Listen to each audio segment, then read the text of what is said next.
సంపత్తో 99 TV Sridhar Warangal. Krishna జిల్లా కోడూరులో deputy CM Pawan Kalyan పర్యటించారు. తుఫాన్ వల్ల దెబ్బతిన్న పంటలను పరిశీలించిన ఆయన పంట నష్టంపై అధికారులను అడిగి తెలుసుకున్నారు. కోడూరు పరిసర ప్రాంతాల్లో సుమారు 46,000 హెక్టార్లో పంట నష్టం జరిగినట్లు పవన్ తెలిపారు. గ్రామ పంచాయతీల్లో 274 కిలోమీటర్ల వరకు రోడ్లు దెబ్బతిన్నాయన్నారు. వర్షాల వల్ల అంటువ్యాధులు వ్యాపించే ఛాన్స్ ఉందన్న ఆయన క్లీనింగ్ కోసం 21,500 మంది పారిశుద్ధ్య సిబ్బందిని నియమించనున్నట్లు వెల్లడించారు. జిల్లాలోని అధికారిక యంత్రాంగం మొత్తం కోడూరులో నెలకొన్న పరిస్థితులపై దృష్టి సారించినట్లు స్పష్టం చేశారు.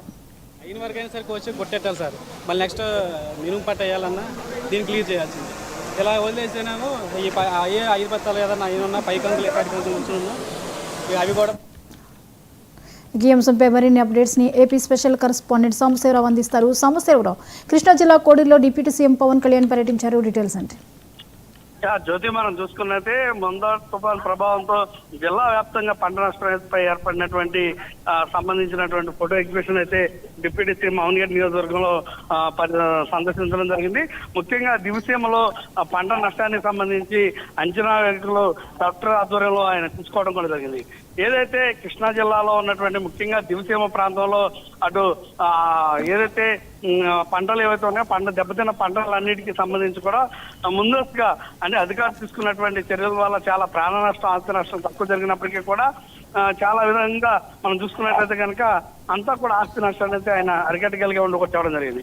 ముఖ్యంగా మనం చూసుకున్నట్లయితే 46,000 హెక్టార్లు వరి, 14,000 హెక్టార్లు ఉద్యాన పంటలు దెబ్బతిన్నాయంటూ కూడా ఈ సందర్భంగా పవన్ కళ్యాణ్ చేయడం జరిగింది. తుఫాను ప్రభావిత ప్రాంతాల్లో ప్రజలకు బియ్యం ఉచితంగా ఇస్తున్నామంటూ కూడా ఆయన చేయడం జరిగింది. అదేవిధంగా పునరావాస కేంద్రాల్లో అన్ని సదుపాయాలు కనిపించామని పునరావాస కేంద్రాలకు వచ్చినటువంటి ఒక్కో వ్యక్తికి 1,000 రూపాయల చొప్పున, సుమారు కుటుంబానికి 3,000 రూపాయల చొప్పున కుటుంబానికి పునరావాస కేంద్రాలు వచ్చిన వారికి అన్ని విధంగా కూడా చర్యలు తీసుకున్నట్టు పవన్ కళ్యాణ్ చేయడం జరిగింది.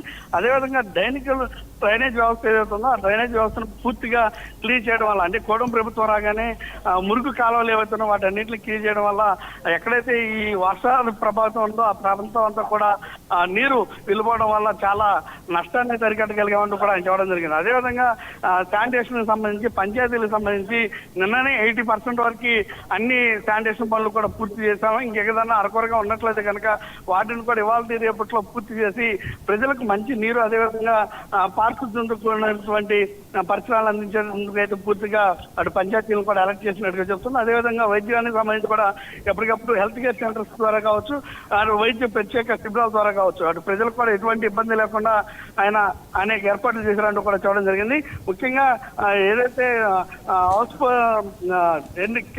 సముద్రానికి దగ్గరగా ఉన్నటువంటి కొన్ని పంట పొలాలు 5,000 ఎకరాలకు సంబంధించి కూడా హౌస్ ఫ్లూయిడ్స్ కూడా సంబంధించినటువంటి దానికి నిర్మాణానికి కూడా ఆయన ముందుకు తీసుకెళ్తారంటూ కూడా ఆయన చెప్పడం జరిగింది. ఈ సందర్భంగా మొత్తంగా ఎక్కడైతే రాష్ట్ర ప్రభుత్వం అన్ని విధాలు కూడా అధికార యంత్రాంగాన్ని ముందుకు అలర్ట్ చేయడం వల్ల చాలా నష్టాన్ని అయితే తగ్గించగలిగామంటూ కూడా ఆయన ఈ విధంగా చెప్పడం జరిగింది. Jyothi, right, thank you Sambasivarao. We get enumeration for each and every acre? Yes sir, every field will be enumerated sir. Already app ఇచ్చారు sir. Actually ఇంకా 2-3 days లో enumeration కంప్లీట్ చేస్తాం sir. I think అదైన తర్వాత 4-5 days they should be getting completed.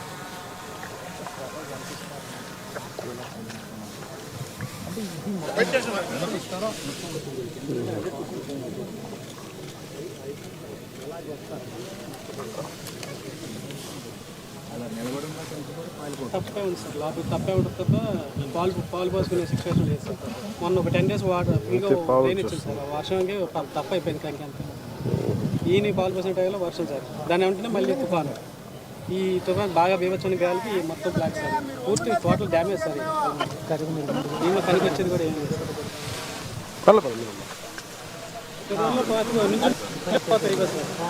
ఇంకొక 5 ఎకరాలు ఇది ఇక్కడి నుంచి అక్కడ దాకా వరకు డౌన్ అయ్యి సార్. మొత్తం ఫ్లాట్ సార్, మొత్తం 30 ఎకరాలు ఉంది. కొట్టు వరకు 30 ఎకరాలు మొత్తం కౌలా. కౌలు వచ్చి ఎకరానికి వచ్చి 18 బస్తాలు ఉంటాయి సార్ కౌలు. ఇంకొక విషయం ఏంటంటే సార్ వాళ్ళు చెప్పేది, ఇది మామూలుగా కోత అయితే మిషన్తో పోయి మళ్ళీ ఏదో విధంగా కోసి అయిన వరకు అయినా సరే కోసి కొట్టేట్టాలి సార్. మళ్ళీ నెక్స్ట్ మినుము పట్ట వేయాలన్నా దీన్ని క్లియర్ చేయాల్సింది. ఇలా వదిలేసేనేమో ఈ 5 బత్తాలు ఏదన్నా అయినా పైకంకులు ఎక్కడికి ఉంచున్నాము అవి కూడా మనకి మొంతా తుఫాను ప్రభావంతో ఉమ్మడి